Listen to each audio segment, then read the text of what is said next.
benvenuti alla TG Sicilia. Le principali notizie. Ancora temporali nella fascia ionica della Sicilia, allerta arancione. A Ginostra da capo fango e detriti nelle strade. A Catania sorvegliato speciale il villaggio Santa Maria Goretti. Eppure la pioggia non risolve la crisi idrica. A Caltanissetta, dopo le proteste per la gestione della penuria d'acqua, il sindaco Tesauro assicura che stanno per essere attivati i pozzi per mantenere l'erogazione ogni 6 giorni. La morte di Lari, la quindicenne trovata impiccata a Piazza Armerina in un post, il fidanzatino sembra alludere a episodi di bullismo. Mercoledì l'autopsia. A Buongiorno Sicilia, Mario Barresi e Luisa Sant'Angelo, che sul quotidiano hanno sollevato lo scandalo dei finanziamenti regionali a pioggia nello spettacolo, anticipano i prossimi fronti d'inchiesta, dall'agricoltura alle scuole. Catania, si è insediato il nuovo procuratore capo Francesco Curcio, interviene subito a smorzare i toni sullo scontro governo-magistrati. La politica, dice, ha un compito più alto rispetto al nostro. Ponte sullo Stretto, l'Istituto Nazionale di Geovulcanologia, non abbiamo dato il via libera sul rischio sismico per il cavalcavia. La società incaricata di gestirlo sarà il più sicuro al mondo. Modica, un giro in Vespa, una pedalata in sicurezza, imparare le norme stradali divertendosi. Protagonisti i ragazzi autistici della provincia ragusana e i giovani normodotati di associazioni sportive locali. Calcio, crisi aperta in casa Catania dopo la sconfitta di Crotone, 3 punti raccolti nelle ultime 5. Bene le altre siciliane, il Messina sconfigge il Giuliano e il Trapani si gode il successo ottenuto con la Cavese.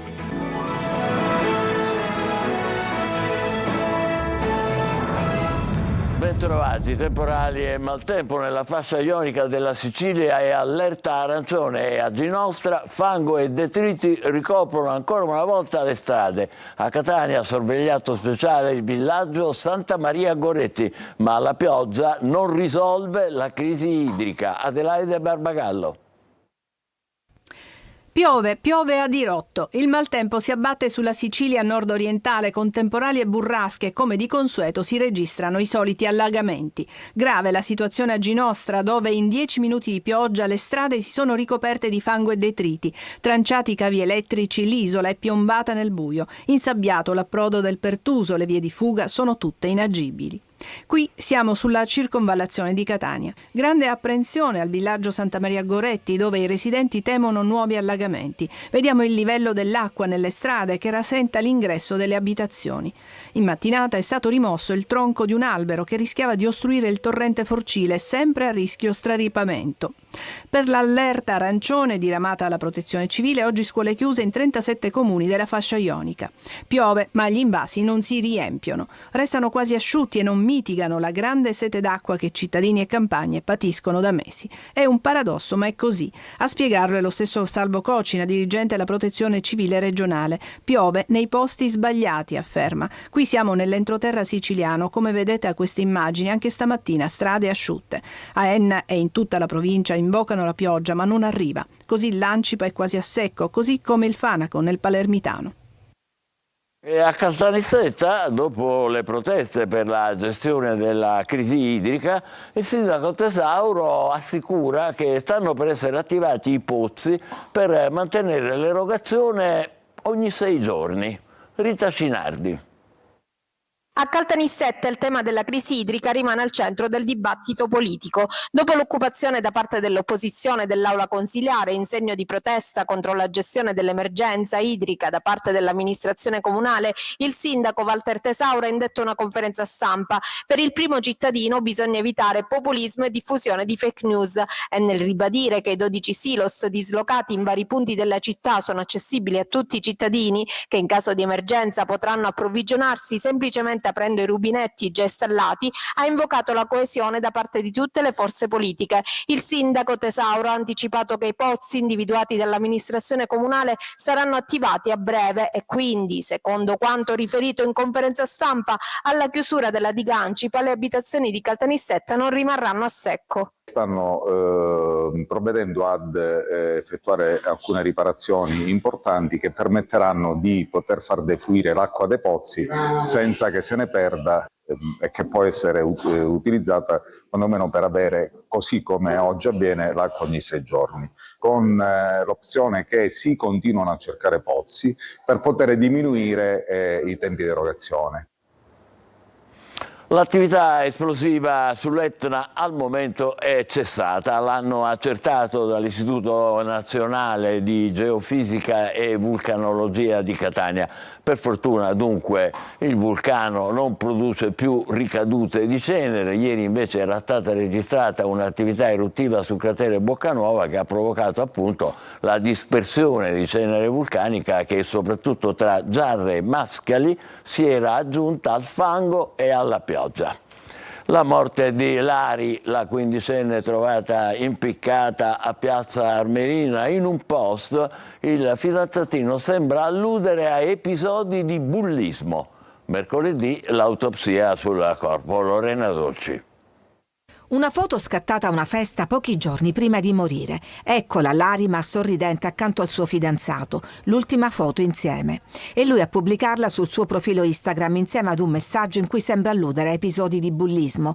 Nessuna colpa per questa tragedia, scrive, ma almeno spero che chi si sente superiore ad altre ragazzine più deboli abbia capito la gravità delle azioni e delle parole. Il ragazzo, che frequenta il liceo in un altro paese, potrebbe aver condiviso il travaglio sofferto negli ultimi tempi dalla quindicenne trovata impiccata martedì scorso a Piazza Armerina dopo una lite a scuola, alcuni di insulti e chat dal tenore offensivo, e c'è chi parla di video intimi diffusi in rete. Anche lui, insieme agli amici della studentessa, è stato sentito dal procuratore del Tribunale dei Minori, che ha aperto un fascicolo con l'ipotesi di istigazione al suicidio e che al nostro TG ha lanciato un appello. Il mio appello è consistito nel fatto di invitare i giovani a farsi avanti nel caso in cui conoscano qualche particolare che ci possa essere d'aiuto nelle indagini. Mercoledì sarà eseguita l'autopsia per non lasciare nulla di intentato nelle indagini attorno alla morte assurda di questa quindicenne ed è stato disposto un esame grafologico sul biglietto che Larimar avrebbe lasciato al fidanzatino. La mamma, che ha trovato il corpo, ha detto di non credere che sia stato un gesto volontario e ha fatto appello al Presidente della Repubblica per chiedere giustizia. I contributi a pioggia elargiti ad associazioni legate al deputato regionale Auteri. A Buongiorno Sicilia, Mario Barresi e Luisa Sant'Angelo, autori sul quotidiano La Sicilia dell'inchiesta, hanno raccontato i contorni della vicenda e hanno annunciato nuovi fronti di indagine. Sentiamo quali con Simona Mazzone. Il potere della stampa, quello che abbiamo conosciuto grazie al capolavoro di Orson Welles, è anche quello di scoperchiare il vaso di Pandora, colmo di intrighi e magagne, come hanno fatto i colleghi Barresi e Sant'Angelo, che sul quotidiano La Sicilia si sono occupati di un'inchiesta divenuta di interesse nazionale sui fondi regionali destinati allo spettacolo, elargiti a pioggia ad associazioni riconducibili al deputato Carlo Auteri. Lui, come altri suoi colleghi, avvantaggiati da una corsia preferenziale. Barresi e Sant'Angelo, ospiti a Buongiorno Sicilia, hanno spiegato i contorni dell'inchiesta. Non sempre questi soldi vanno a chi lo merita e comunque restano fuori una pletora di altre associazioni altrettanto meritevoli perché non hanno il deputato amico né di maggioranza né di opposizione. In parole povere funziona così il titolare dell'associazione X ha rapporti di parentela o amicizia col deputato Z.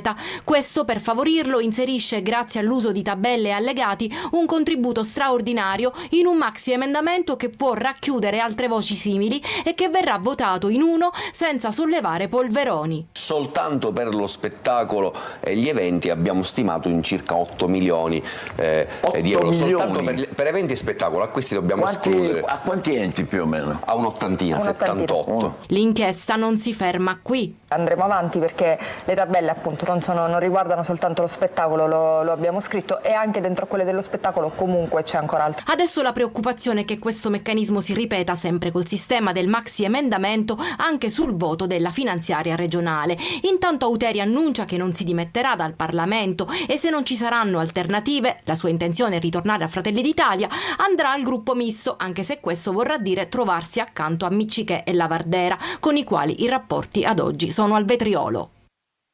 A Messina, allarme per le risse tra minorenni. Sabato sera in piazza Cairoli, solo per l'intervento tempestivo della polizia, non si è verificato un mega scontro tra giovanissimi. Rievoca il tutto a Francesco Triolo.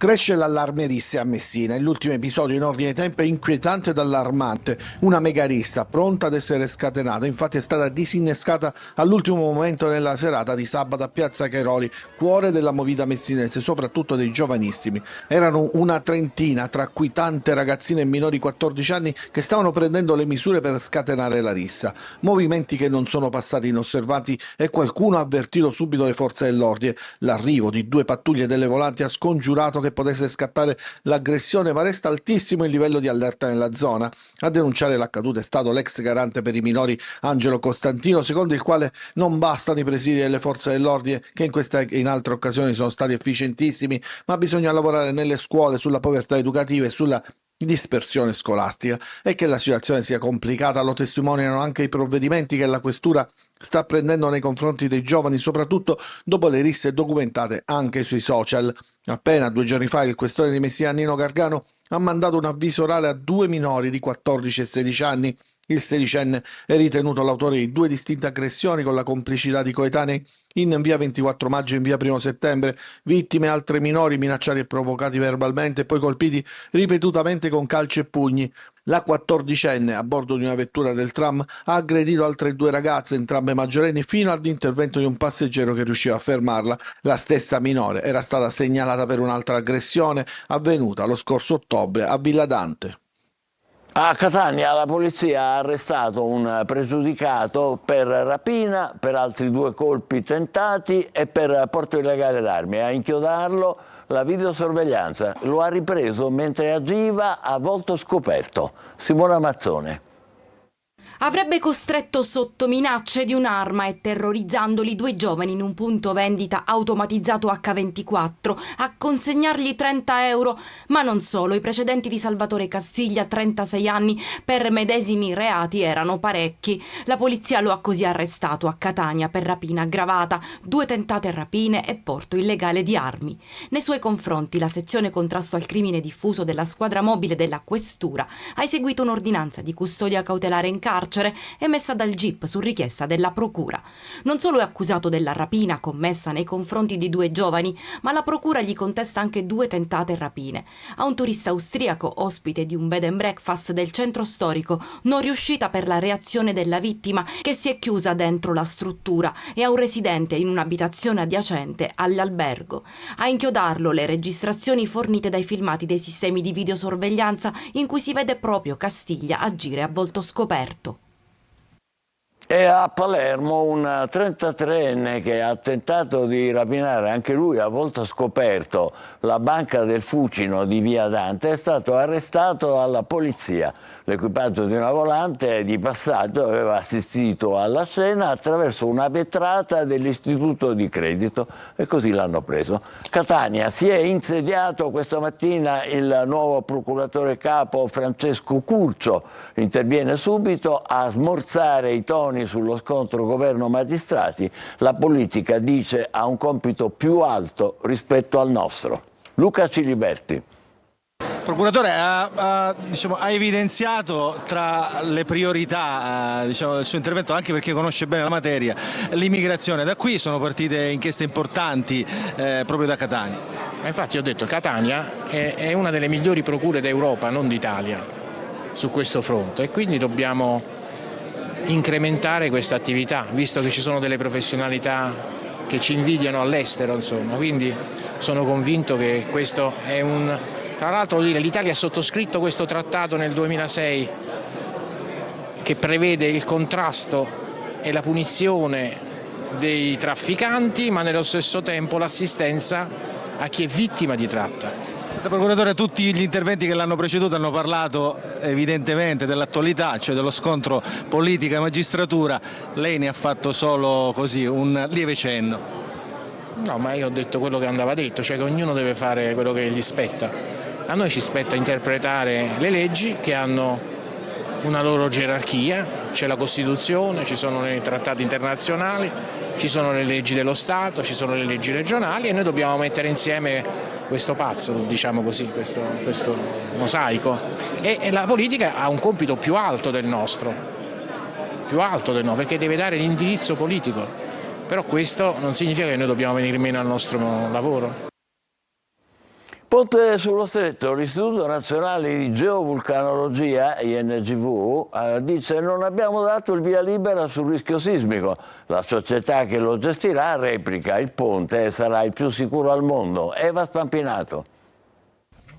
Mentre la Regione dà il via libera sull'impatto ambientale, l'INGV riaccende la questione sicurezza sulla realizzazione del ponte sullo Stretto.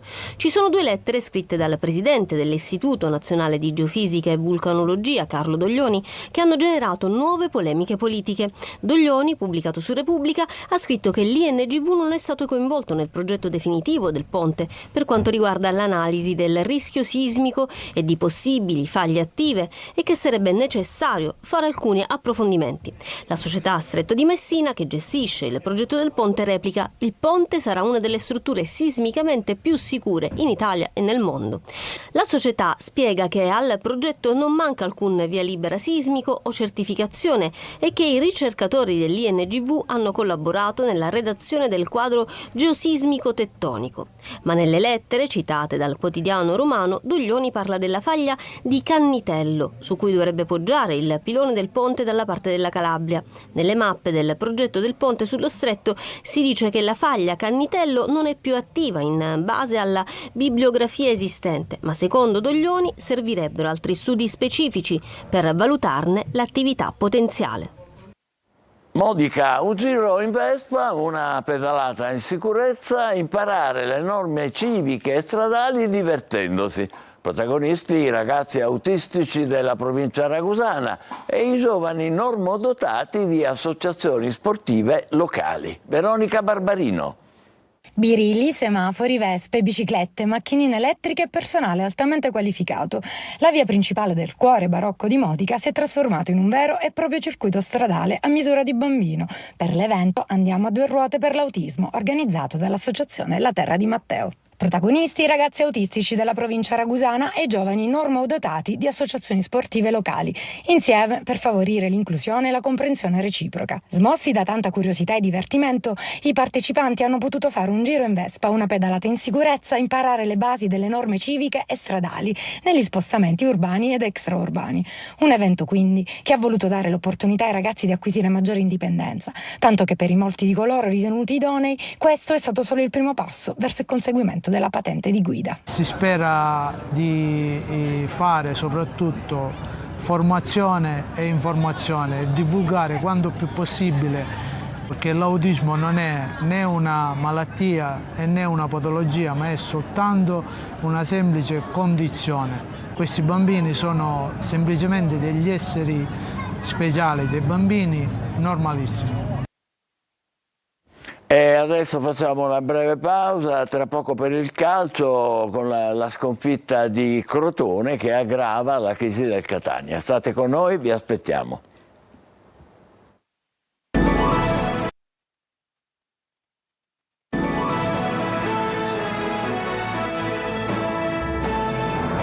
Calcio e crisi Catania, la sconfitta di Crotone spinge i nostri azzurri a centro classifica, primo tempo infarcito di errori, a poco vale la reazione nel finale. Marco Carli.